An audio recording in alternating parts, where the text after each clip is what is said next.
नमस्कार. कोकणचे वैभव असलेल्या सागर डिजिटलमध्ये आपले स्वागत. 11 क्षेत्रांतील मान्यवरांना सुवर्णरत्न सन्मान. माटुंगा येथील यशवंत नाट्य मंदिरामध्ये चतुरंग प्रतिष्ठानचा दिमाखदार सुवर्ण महोत्सव सांगता सोहळा रंगला. अतिशय देखणा असा हा सोहळा पाहण्यासाठी रसिकांनी प्रचंड गर्दी केली होती.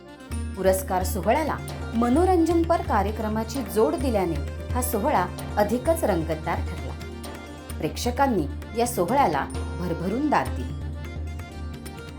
सोहळ्याच्या पहिल्याच दिवशी चतुरंगचे दिवंगत पायाभरणीकर असलेले स्वर्गीय गणेश सोळंकी, स्वर्गीय प्रफुल्ल डहाणूकर, स्वर्गीय विनोदभाई दोशी, स्वर्गीय SY गोडबोले गुरुजी, स्वर्गीय विद्याधर गोखले अण्णा, श्री रमेश भाऊ महाजन यांच्या कार्याला कृतज्ञ वंदन करण्यात आले.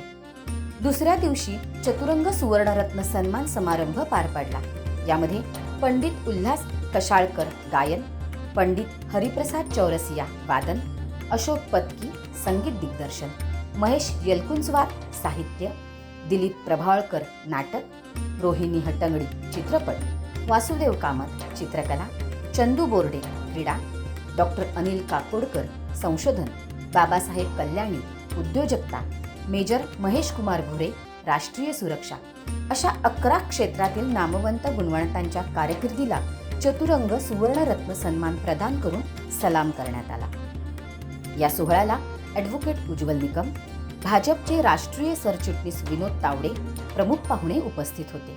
यावेळी ज्येष्ठ अभिनेते Raj Dutt, Mohan Joshi, Manoj Joshi, Ashok Samil, Deepak Karanjikar, Suhas Bahulkar, JB Joshi, air marshal Hemant Bhagwat, Vijay Kenkare, Mridula Tadhe Joshi, Milind Joshi, Devaki Pandit, Shruti Bhave Chitale, doctor Sagar Deshpande, Vitthal Kamat, Uday Deshpande आदी मंडळी उपस्थित होती. डॉक्टर मोनिका गजेंद्र गडकर यांनी महेश येलकुंचवार यांच्या वतीने तर गणेश चंदन यांनी बाबासाहेब कल्याणी यांच्या वतीने पुरस्कार स्वीकारला. मेजर महेश कुमार भुरे यांना पुरस्कार प्रदान करताना त्यांना रसिकांनी उभं राहून मानवंदना दिली. सागर डिजिटलच्या बातम्या नियमित पाहण्यासाठी आमचे YouTube चॅनल सबस्क्राईब करा, लाईक करा आणि ताज्या घडामोडींची सूचना मिळण्यासाठी बेल आयकॉनला क्लिक करा.